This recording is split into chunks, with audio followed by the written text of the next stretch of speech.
Hi అండి. అందరికీ నమస్కారం. Welcome to my channel. ఈ వీడియోలో ఏపీ ప్రభుత్వ పెన్షనర్లకి ఒక అలర్ట్ అయితే రావడం జరిగిందండి.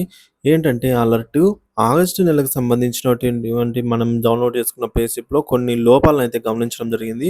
సో, మరి ఆ లోపాలు ఏంటి అనేది దాని గురించిన విషయాలు మనం ఈ వీడియోలో తెలుసుకుందాము. సో, మీరు కూడా ఆ లోపాలు ఏవైనా గమనించినట్లయితే దయచేసి కామెంట్ ద్వారా మీరైతే తెలియజేయండి. ఈ వీడియో కింద కామెంట్ అయితే చేయండి. సో, వీడియోనైతే ఒక లైక్ చేయండి ఫ్రెండ్స్. చూసిన ప్రతి ఒక్కరు కూడా లైక్ చేయండి. అలాగే వీడియోని తోటి పెన్షనర్స్‌తో అయితే షేర్ చేయండి. కొత్తగా ఛానల్‌లోకి వచ్చినవారు, చూస్తున్నవారు సబ్స్క్రైబ్ చేసుకోని వారు ఎవరైనా ఉన్నట్లయితే సబ్స్క్రైబ్ చేసుకోండి. దీని ద్వారా నేను చేసే లేటెస్ట్ వీడియోస్ అన్నీ మీ వరకు రీచ్ అవుతాయి. ఆలస్యం చేయకుండా మన వీడియోలోకైతే వెళ్ళిపోదాము. ఫ్రెండ్స్, ఆగస్ట్ నెలకు సంబంధించి పే స్లిప్స్ అయితే జనరేట్ అయ్యాయండి. పే స్లిప్‌లో కొన్ని లోపాలను పరిశీలించడం జరిగింది.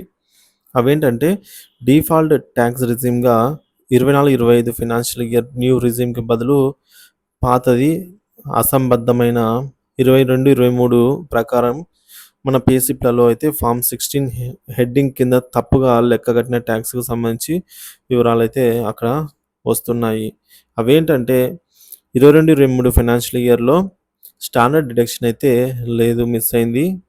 అలాగే 24, 25 స్టాండర్డ్ డిడక్షను 75,000కు ఉంది.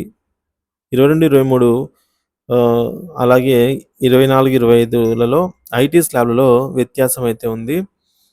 అదొకసారి చెక్ చేసుకోండి. అదే బేసిక్ పెన్షన్‌తో పాటు income from house property or other sources ETC ఉంటే వాటి మొత్తం గ్రాస్ టోటల్ ఇన్‌కమ్ అవుతుంది. ఓల్డ్ రిజిమ్‌లో అయితే చాప్టర్ విఐఏ కింద 80సి నుంచి 80యు వరకు ఏమైనా డిడక్షన్స్ ఉంటే వాటిని గ్రాస్ టోటల్ ఇన్కమ్ నుంచి తీసివేయగా వచ్చిందే టోటల్ ఇన్కమ్.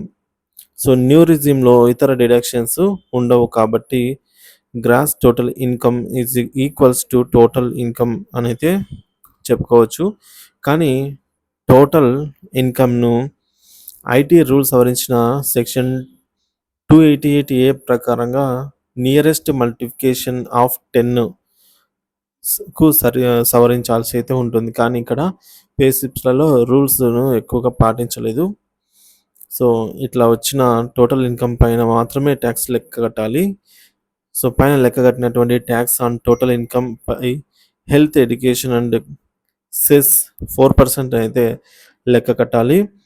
అట్లా లెక్క కట్టగా వచ్చిన విలువను రూపాయి, పైసలలో కనుక వస్తే సమీప రూపాయికైతే సంహరించాలి. అంటే డాట్ 57 వస్తే ఇక్కడ 6 ఇక్కడ 7 రూపీస్ రౌండ్ ఫిగర్ చేయాలి.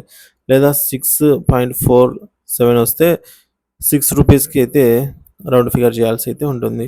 అంతేగాని తర్వాత నెక్స్ట్ రూపాయికి కాదు. ఈ నియమాన్ని కూడా ఎక్కువ మన పే స్లిప్స్‌లో అయితే కొంచెం మిస్ అయినట్టు గమనించాము.